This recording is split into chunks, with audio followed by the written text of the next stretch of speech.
La recette des Niçois de Marcel Aloco, tirée de Promenade niçoise. Encore une recette? Une seule. Celle des Niçois. Vous ne comprenez pas? Mais oui. L'ancienne et toujours active recette des Niçois. Car le Niçois et la Niçoise ne sont pas comme la naïade sortie pure et limpide de la source originelle.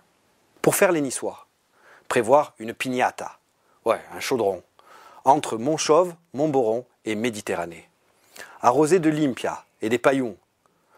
Prendre un résidu des descendants de celui qui a laissé trace de son pied à Terra Amata. Tenir compte, en distribuant régulièrement sur toute la surface du Païro en ébullition, de la grande vague indo-européenne recouvrant les peuplements primitifs.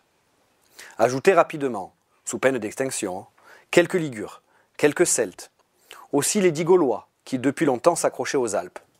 Mélanger sur le bord une bonne poignée de Grecs, superposer à l'ensemble une couche bien régulière de Romains, un zeste de Goths, Visi, Ostro.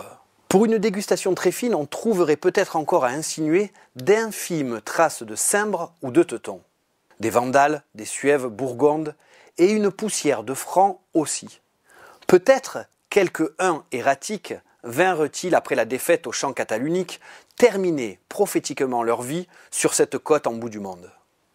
À tous hasards, donc, quelques uns. Et ajoutons quand même une bonne poignée de sarrasin. Un subtil ajout quand le mélange a bien pris, mais à dose homéopathique, d'Européens venus des quatre coins. Anglais excentriques, Russes déclassés, Baltes, Américains paumés, Espagnols politiques, Allemands, Portugais, etc. Une dernière couche de piémontais, auquel se mêlent minoritaires quelques sardes, lombards, romagnols et des que sais-je encore.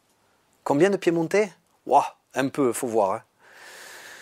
Pour finir, la couche très fine en surface et donc la plus voyante venue d'Afrique du Nord, ou d'ailleurs. Loum excluons, toujours loum excluons. Le bon mélange si l'on prend soin d'ajouter les ingrédients nécessaires et de l'arroser convenablement d'une bonne huile d'olive. Avant de bien fatiguer. Le plus difficile pour que la sauce prenne.